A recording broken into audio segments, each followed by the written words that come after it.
Assalamualaikum warahmatullahi wabarakatuh. Perkenalkan, nama saya Adelia Amanda, NIM 2000-2028 dari Prodi Administrasi Pendidikan. Nah, pada kesempatan kali ini saya akan menampilkan praktek pada mata kuliah pembinaan keterampilan mengajar, yaitu terkait dengan membuka dan menutup suatu pelajaran di kelas. Assalamualaikum warahmatullahi wabarakatuh. Selamat pagi Ananda yang Ibu cintai. Bagaimana nih kabar dari anak-anak sekalian? Apakah sehat semua atau ada yang sakit?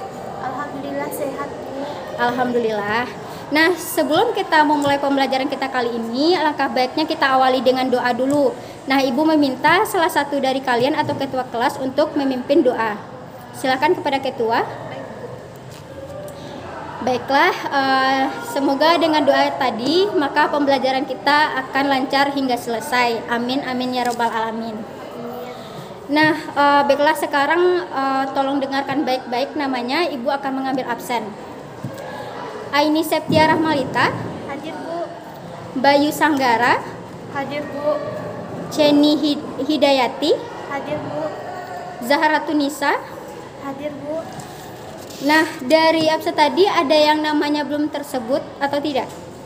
Tidak ada, Bu. Baiklah, sebelum Ibu menjelaskan materi kita pada kali ini, coba Ananda sekalian melihat di sekitar kalian apakah ada sampah. Jika ada, tolong buang kepada tempatnya agar pembelajaran kita jadi senang gitu. Jadi mata tidak melihat yang kotor dan sebagainya. Jadi tolong Anda semua berdiri dan lihat di bawah meja masing-masing. Baiklah, silakan duduk ke tempatnya masing-masing. Nah, sebelumnya terkait yang Ibu lihat ya di absen, banyak yang tidak hadir, banyak yang bolos. Nah, kita sebagai seorang siswa, kita sebagai seorang anak yang disekolahkan oleh orang tua kita. Jadi kita harus selalu berbakti, yaitu dengan tugas kita itu hanya belajar dan menyenangkan hati orang tua dengan nilai-nilai kita yang bagus. Jadi dengan absen yang banyak ini maka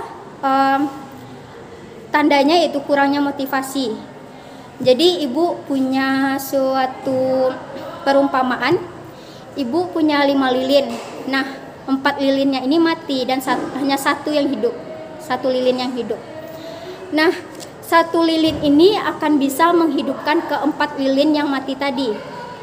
Nah, dari sini kita akan mendapatkan pelajaran di mana dengan impian yang kita punya, maka akan menghidupkan kembali semangat kita, yang mana kita merasa malas, kita merasa menyerah, mudah menyerah. Maka dengan satu impian yang kita ingat tadi, maka kita akan bersungguh-sungguh untuk mewujudkan impian tersebut. Nah, jadi dengan impian inilah yang akan menghidupkan kembali semangat kalian semua. Jadi untuk itu, Ibu ingin kalian semua itu selalu hadir di sekolah, tidak pernah bolos, selalu mengerjakan tugas apa yang disuruh.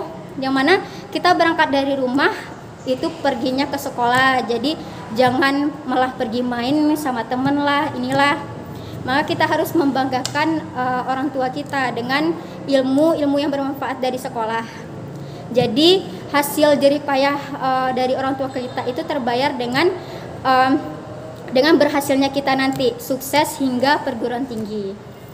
Nah, sedikit dari motivasi Ibu pagi ini. Nah, kita akan masuk dengan materi pembelajaran kita kali ini terkait dengan administrasi perkantoran. Sebelumnya Ibu mau tanya, ada yang tahu nggak atau ada yang pernah dengar kata-kata administrasi atau administrasi perkantoran? Pernah, Bu. Nah, coba apakah ini bisa jelaskan apa itu administrasi?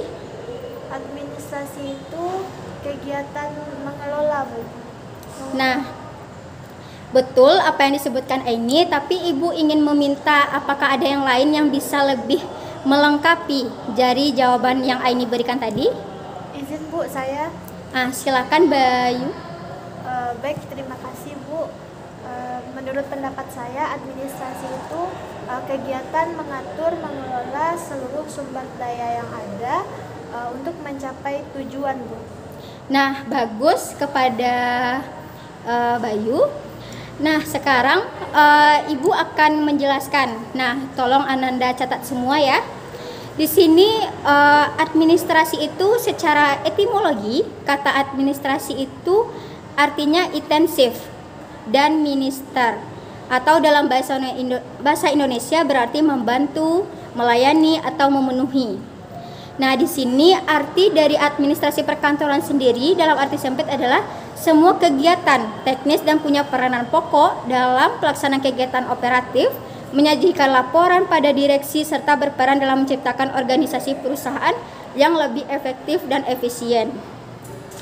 Nah, di sini tujuan dari administrasi perkantoran di sini ada beberapa, yang mana di sini memiliki manfaat dan daya guna, yang mana di sini secara ekonomis harganya pantas atau sesuai dengan yang seharusnya. Kemudian secara psikologis ini akan berdampak pada memberikan suatu kepuasan.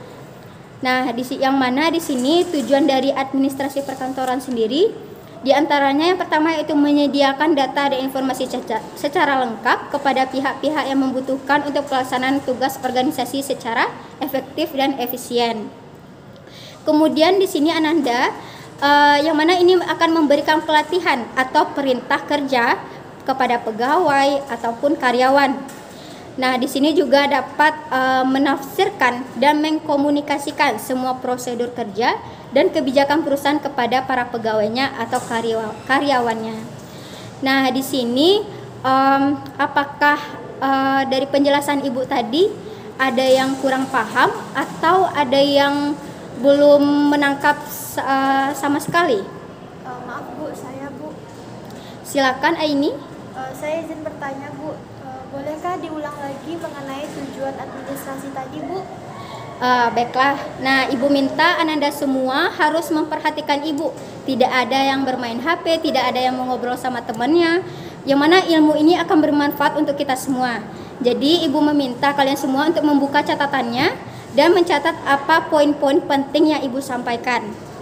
Nah, di sini Ibu ulangi tujuan dari administrasi perkantoran ini, yaitu yang pertama, menyediakan data dan informasi secara lengkap kepada pihak-pihak yang membutuhkan untuk pelaksanaan tugas organisasi secara efektif dan efisien.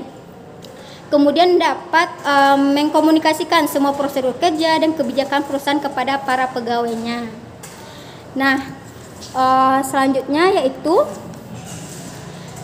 Ibu ingin memberikan Ananda semua terkait dengan penjelasan Ibu tugas, yang mana Ibu akan meminta Ananda semua untuk membuat sebuah peta konsep terkait dengan administrasi perkantoran.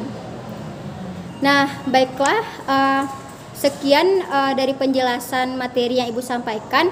Ibu harap ilmu kali ini akan bermanfaat untuk kita semua.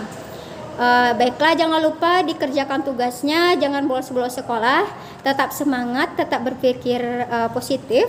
Ibu akhiri, Assalamualaikum warahmatullahi wabarakatuh.